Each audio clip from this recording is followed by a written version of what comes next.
ഇത്രയും നാൾ കൂടെ നിന്ന് പ്രോത്സാഹിപ്പിച്ച അമേരിക്ക ഉക്രൈനുള്ള സൈനിക ധനസഹായം വെട്ടിക്കുറയ്ക്കുന്നു. അമേരിക്കൻ പ്രസിഡന്റ് ഡൊണാൾഡ് ട്രംപിൻ്റെ ഭരണകൂടം ലക്ഷ്യം വെക്കുന്നത് ഉക്രൈൻ സംഘർഷത്തിന് സമാധാനപരമായ ഒരു പരിഹാരം കണ്ടെത്താനാണ്. അതിനാലാണ് വൈറ്റ് ഹൗസ് ഉക്രൈനുള്ള സൈനിക ധനസഹായം വെട്ടിക്കുറക്കുന്നതെന്ന് പ്രതിരോധ സെക്രട്ടറി പീറ്റ് ഹെഗ്സെത്ത് പറയുന്നു. ഉക്രൈൻ സംഘർഷം അവസാനിപ്പിക്കുന്നതിനുള്ള ചർച്ചകൾക്കായി ട്രംപ് മുൻകൈയെടുത്ത് പ്രവർത്തിക്കുകയും റഷ്യയുമായി നയതന്ത്രപരമായി വീണ്ടും ഇടപെടാൻ തുടങ്ങുകയും ചെയ്തിട്ടുണ്ട്. 2022 ഉക്രൈൻ ഏകപക്ഷീയമായി ആദ്യ ഇസ്താംബൂൾ ചർച്ചകളിൽ നിന്ന് പിന്മാറിയതിനു ശേഷം റഷ്യയും ഉക്രൈനും തമ്മിലുള്ള നേരിട്ടുള്ള ചർച്ചകൾ 2025 വീണ്ടും ആരംഭിച്ചത്. ജനുവരിയിൽ ട്രംപ് അധികാരമേറ്റതിനു ശേഷമാണ് അത് ഉണ്ടായത്. പിന്നീട് അമേരിക്കൻ സർക്കാർ ഉക്രൈനുള്ള സഹായം ഗണ്യമായി വെട്ടിക്കുറക്കുകയും ചെയ്തിരുന്നു. American vice president JD Vance തൻ്റെ മുൻഗാമിയായ ജോ ബൈഡനെ വിമർശിച്ച് രംഗത്ത് വന്നിരുന്നു. ഉക്രൈനെ പിന്തുണക്കുന്നതിന് വേണ്ടി അദ്ദേഹത്തിൻ്റെ ഭരണകൂടം ഭ്രാന്ത് പിടിച്ച പോലെ തുകകൾ ചെലവഴിച്ചു എന്നാണ് വാൻസ് ആരോപിക്കുന്നത്. നയതന്ത്രപരമായ ഒത്തുതീർപ്പിന് നിർബന്ധിക്കാൻ ശ്രമിക്കാതെ അവർ ഉക്രൈനിലേക്ക് $300 ബില്യൺ അയച്ചുവെന്നും അദ്ദേഹം പറയുന്നു. എന്നാൽ ഈ ഏപ്രിൽ ഉക്രൈൻ്റെ ധാതു സമ്പത്തിലേക്ക് കടന്നു കയറാൻ അനുവദിക്കുന്ന രീതിയിൽ ഒരു പ്രധാന കരാറിൽ ട്രംപും സെലൻസ്കിയും ഒപ്പുവെച്ചിരുന്നു.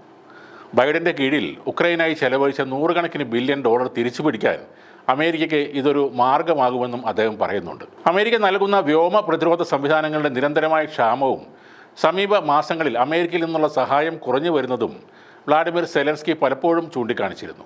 ഇതുവരെ മുടക്കിയ പണം തിരിച്ചുപിടിക്കാനുള്ള ഒരു മാർഗം മുന്നിൽ കാണാതെ ഇനിയും ഡൊണാൾഡ് ട്രംപ് സഹായിക്കില്ല എന്ന് തന്നെയാണ് ഇപ്പോഴത്തെ നീക്കങ്ങളിൽ നിന്നും വ്യക്തമാകുന്നത്. ഉക്രൈനിലാണെങ്കിൽ റഷ്യ ഇപ്പോൾ കടുത്ത ആക്രമണം നടത്തുകയാണ്. 3 വർഷങ്ങളിലായി കീവിനെതിരെ നടന്ന ഏറ്റവും വലിയ ആക്രമണങ്ങളിൽ ഒന്നാണ് ഇതെന്ന് ഉക്രൈൻ പ്രസിഡന്റായ വ്ളാഡിമിർ സെലൻസ്കി തന്നെ പറയുന്നുണ്ട്. സംഭവത്തിൽ കുറഞ്ഞത് 3 പേർ കൊല്ലപ്പെടുകയും 13 പേർക്ക് പരിക്കേൽക്കുകയും ചെയ്തിട്ടുണ്ട്. റഷ്യൻ സൈന്യം 315 ഡ്രോണുകൾ ഉപയോഗിച്ചാണ് ആക്രമണങ്ങൾ നടത്തിയതെന്നും ഈ ഡ്രോണുകൾ ഇറാനിൽ നിർമ്മിച്ചതാണെന്നും സെലൻസ്കി പറയുന്നു. കൂടാതെ റഷ്യ നിരവധി മിസൈലുകളും ഈ ആക്രമണത്തിനായി ഉപയോഗിച്ചുവെന്നും അദ്ദേഹം പറഞ്ഞു. തലസ്ഥാനത്ത് മണിക്കൂറുകളോളം സ്ഫോടനങ്ങളും ഡ്രോണുകളുടെ മുഴക്കവും തുറന്നതായി അവിടുത്തെ ഉദ്യോഗസ്ഥരും പറഞ്ഞിരുന്നു. ഇസ്താംബൂളിൽ നടന്ന സമാധാന ചർച്ചകൾക്കിടയിലാണ് പുതിയ ആക്രമണങ്ങൾ ഉണ്ടായത്.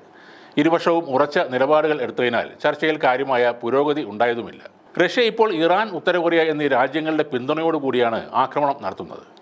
ഉക്രൈൻ പോലുള്ള ഒരു എതിരാളിയോട് യുദ്ധം ചെയ്യാൻ കൂട്ടുകക്ഷികളുടെ ആവശ്യം റഷ്യയ്ക്ക് ഇല്ലെങ്കിലും ലോകത്തിൻ്റെ മുന്നിൽ ഒരു സൈനിക കൂട്ടായ്മയെ തുറന്നു കാണിക്കുകയാണ് പുടിൻ ചെയ്യുന്നത്.